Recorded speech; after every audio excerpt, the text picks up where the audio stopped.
भारताची संपूर्ण माहिती हा विषय आपण पाहत आहोत. या विषयाचे मुद्द्यानुसार विश्लेषण करत आहोत. याची आपण प्रस्तावना पाहिली. आता पुढील मुद्दा भारताचा इतिहास हा चालू आहे. याची बरीच माहिती आपण पाहिली, तरी आता पुढची माहिती आपण आता पाहूया. शृंग, शक आणि सातवाहन. मौर्य साम्राज्याच्या अस्तानंतर उत्तर भारतावर शृंग वंश, पश्चिमेला एक शक राज्य व दक्षिणेला सातवाहनाचे प्राबल्य होते. भारताच्या वायव्य प्रांत व अफगाणिस्तानवर ग्रीक राज्यकर्त्यांनी पुन्हा वर्चस्व मिळवले, परंतु कालांतराने ते भारतीय संस्कृती मिसळून गेले. मौर्य साम्राज्याच्या शेवटचा सम्राट बृहदत्त याचा पुष्पमित्र शृंगने वध केला व स्वतः सम्राट बनला. त्याच्या राजकालात त्याने मागील शतकात बौद्ध धर्माचे वाढलेले प्रस्थ कमी करण्याचा प्रयत्न केला व सनातन वैदिक धर्माला चालना दिली. त्याने अनेक बौद्ध स्तूपांची नासधूस केली व बौद्ध धर्मीयांना मिळणाऱ्या सवलती बंद केल्या. अनेक ग्रीकांच्या वसाहतीवर आक्रमणे करून त्यांना भुसकून लावले आणि पुष्पमित्राच्या पुढील पिढ्यांनी पुष्पमित्राच्या अनेक कुकर्माची भरपाई करून धार्मिक शांतता टिकवून ठेवली. मौर्य साम्राज्याच्या विघटनानंतर सातवाहन यांनी ख्रिश्चन पूर्व 230-225 पर्यंत दक्षिण भारताच्या मोठ्या भागावर राज्य केले. सातवाहनाच्या राज्यात मोठ्या प्रमाणात सांस्कृतिक सुधारणा झाली. महाराष्ट्रीय भाषा जी नंतर आधुनिक मराठी भाषेत रूपांतर झाली, सातवाहनांची राजभाषा होती.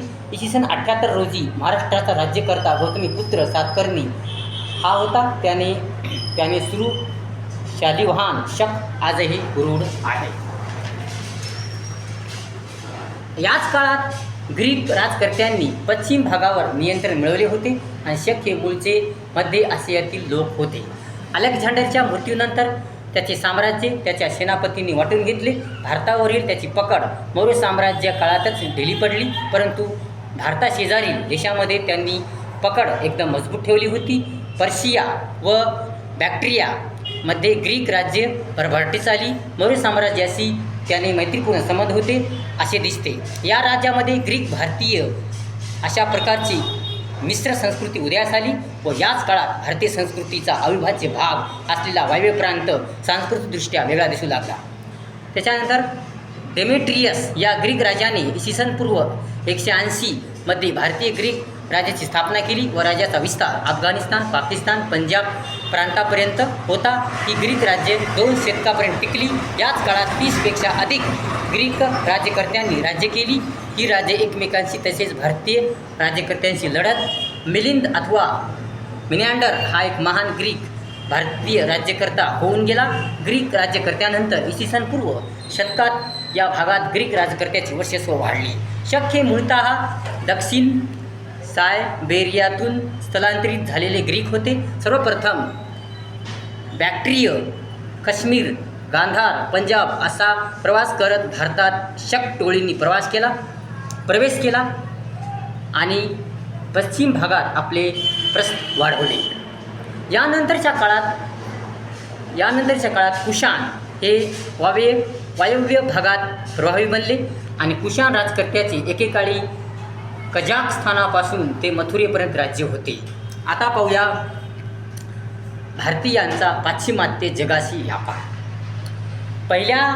पहिल्या शतकात रोमन सम्राट ऑगस्टस याच्या काळात रोमन साम्राज्याशी व्यापार सुरू झाला आणि रोमन साम्राज्य हे भारताचे पश्चिमेकडील सर्वात मोठे व्यापारी भागीदार होते आणि इसवी सन 130 मध्ये सुरू झालेला व्यापार पुढे वाढतच राहिला आणि हा व्यापार मुख्यत्वे रोमशी सरळपणे न होता मध्य आशियातील अरब, इजिप्त या मधल्या व्यापारामार्फत होत असे आणि ऑगस्टस या रोमन सम्राटाचा काळापर्यंत प्रतिवर्षी 120 जहाजं मायोस होमॉर्सपासून ते भारतापर्यंत ये-जा करत आणि या काळात येणाऱ्या सोन्याचा उपभोग भारतीय राजकर्त्यांनी आपल्या नावाच्या सोन्याच्या मोहऱ्या पाडण्यात केलेला दिसतो.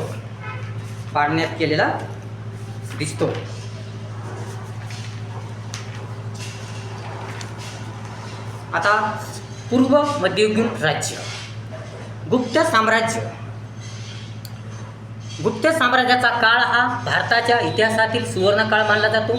या काळात भारतात बराच काळ राजकीय, आर्थिक, सामाजिक, लष्करी स्थैर्य लाभले. याच काळात भारताने गणित, विज्ञान, तत्त्वज्ञान, साहित्य, कला, स्थापत्य इत्यादी क्षेत्रात मोठी मजल मारली.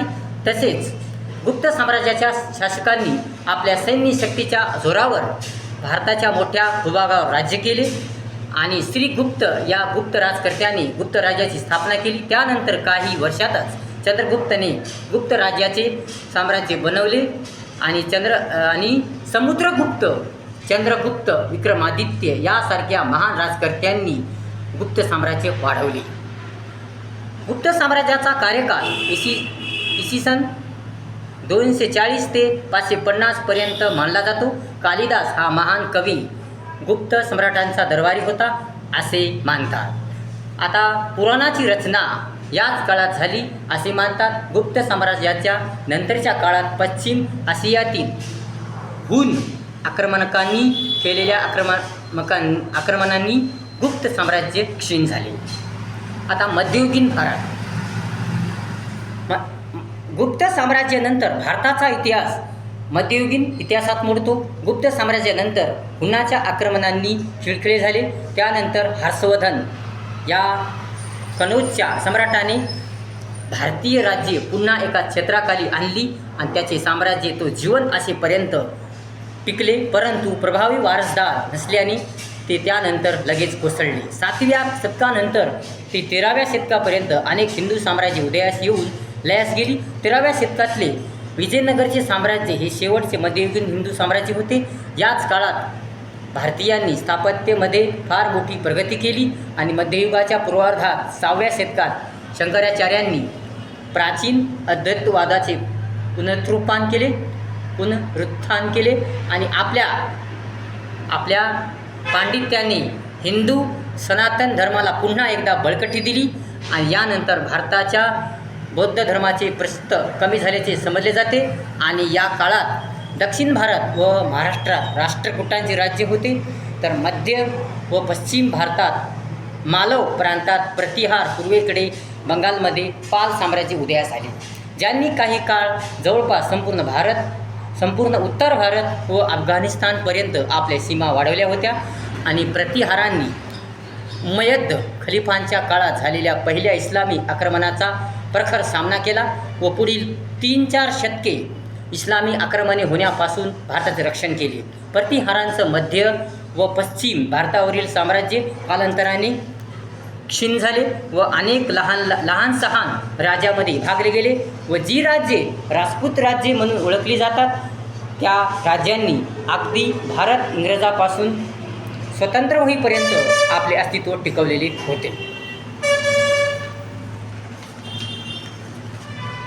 या राजपूत राज्यांनी उत्तर भारताच्या मोठ्या प्रांतावर अनेक शतके राज्य केली. यापैकी पृथ्वीराज चौहान हा पराक्रमी राजपूत राजा दिल्लीचा राजा होता व इस्लामी आक्रमकाविरुद्ध त्याने युद्ध केले. भारताच्या इतिहासातील पराक्रमी योद्ध्यामध्ये पृथ्वीराजची गणना होते. मोहम्मद घोरी याने पृथ्वीराजचा पराभव करून त्याचा वध केला व स्वतः दिल्लीचा शासक बनला व भारतावर अधिकृतरित्या इस्लामी राजवट सुरू झाली. या काळात दक्षिण व मध्य भारतात चालुक्य साम्राज्य होते. चालुक्याचा कार्यकाल इसवी सन 550 ते 750 इतका होता. चालुक्याची राजधानी कर्नाटकातील बदामी येथे होती. आजही बदामी येथे चालुक्यांचा इतिहास सांगणारी प्राचीन मंदिरे आढळून येतात आणि पल्लवांनी देखील याच काळात अजून दक्षिणेला राज्य केले. चालुक्याच्या साम्राज्यातील स्थापत्यमधील प्रगती लक्षणीय होती. अजंठा व वेरूळची लेणी चालुक्य राजकर्त्यांनी बांधल्या असं मानतात. चालुक्याचं राज्य जसे जसे क्षीण होत गेले तसे त्याचे विभाजन होत गेले. महाराष्ट्रात देवगिरीचे यादवांनी चालुक्य राज्य चालवले, तर वारंगळमध्ये काकतीय व कर्नाटक होयसाळांनी ताबा घेतला. चालुक्याचं राज्य क्षीण झाल्यानंतर दक्षिणेत प्राचीन चोल साम्राज्याने जबरदस्त उभारी घेतली व भारताच्या इतिहासातील एक अतिशय प्रभावी साम्राज्य बनले. राजाराज चोल व राजेंद्र चोल यांनी चोल साम्राज्याच्या सीमा भारताबाहेर पार मलेशिया आणि थायलंडपर्यंत नेल्या. साम्राज्यवादी चोलांचं साम्राज्य भारताबाहेर पसरण्यास त्यांची प्रभावी नौदलीय सैन्य रचना उपयुक्त ठरली आणि या काळात दक्षिण भारताच्या राज्यांनी पाश्चिमात्य व पौरात्य जगाशी व्यापार वाढवला व प्रबळ बनले. 1343 पर्यंत चोलाचा प्रभाव कमी झाला व दक्षिणेतील सर्व लहान मोठी राज्य विजयनगर साम्राज्यात सम्मिलित झाली आणि या काळात उत्तरेत इस्लामी राजकर्त्यांची पकड मजबूत झाली होती. विजयनगरचे साम्राज्य शेवटी इस्लामी राजकर्त्यांच्या आक्रमणाने लयाला गेले आणि इसवी सन 1757 रोजी झालेली प्लासीची लढाई. आता उत्तर मध्ययुगीन राज्य. उत्तर मध्ययुगीन राज्य.